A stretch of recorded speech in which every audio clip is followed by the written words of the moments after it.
Hello everyone, my name is Vaishnavi. I am from VVIT College ECB section. My roll number is 20BQ100485. Now I am going to explain about Brunner-Emmett-Teller adsorption isotherm, which is also a method to calculate the surface area and characterization of nanomaterials. I am going to explain about Brunner-Emmett-Teller adsorption isotherm, which is also known as BET adsorption isotherm, which is used to calculate the surface area and characterization of nanomaterial. It is one of the three methods. Now let's go into the postulates of BET adsorption isotherm. According to this isotherm, adsorption of gases on a solid surface is multi-layer phenomenon. From this we can say that so many number of gas layers are adsorbed on the surface of a solid. And the second postulate is they consider Langmuir assumption that adsorption is a unilayer phenomenon. Each and every layer in the multilayer should be treated as a unilayer. Now let us see the third postulate.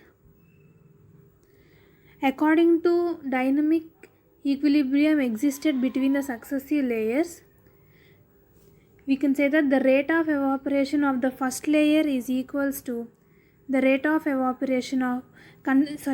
condensation of the next layer.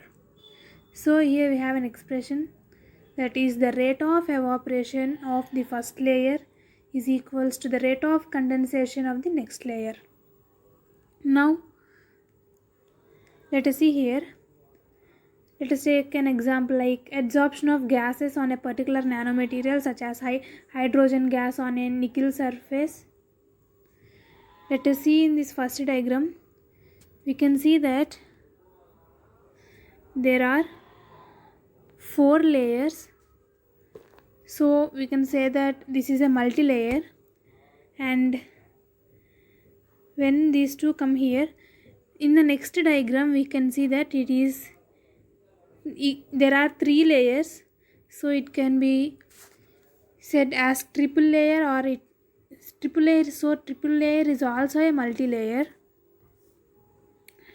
We have to do this until we get a monolayer. Now we will see the third one. Here there are 2 layers, it is double layer, so this is also known as multi-layer. And the last one, we have only a single layer on the solid surface, that is single gaseous layer adsorbed on the gaseous surface, so it is said to be a monolayer. Now based on these above postulates, let us derive an equation known as BET equation. This is the equation, that is x by 1 minus x into v is equals to c minus v by cvm into x plus 1 by cvm. According to this equation, this represents a straight line having an intercept. Here intercept is 1 by cvm, and this line is in the form of y equals to mx plus c. So when we draw a graph according to this equation,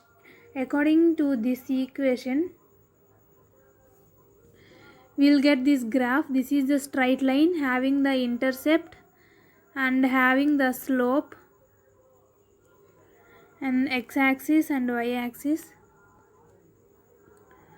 Now let us see from this equation we will write the terms. Here x is equals to P by P naught, which is relative vapor pressure, and in this P by P naught, P is pressure exerted by the gas molecules and P naught is applied pressure, and Vm is the volume of monolayer,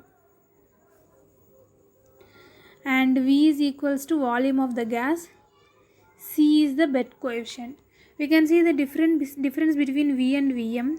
Here V is the volume of gas and Vm is only the volume of monolayer.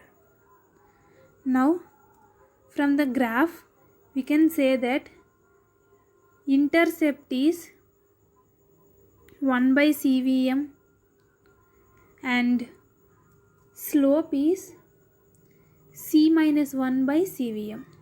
From these intercept and slope equations, we can write a relation between them. That is,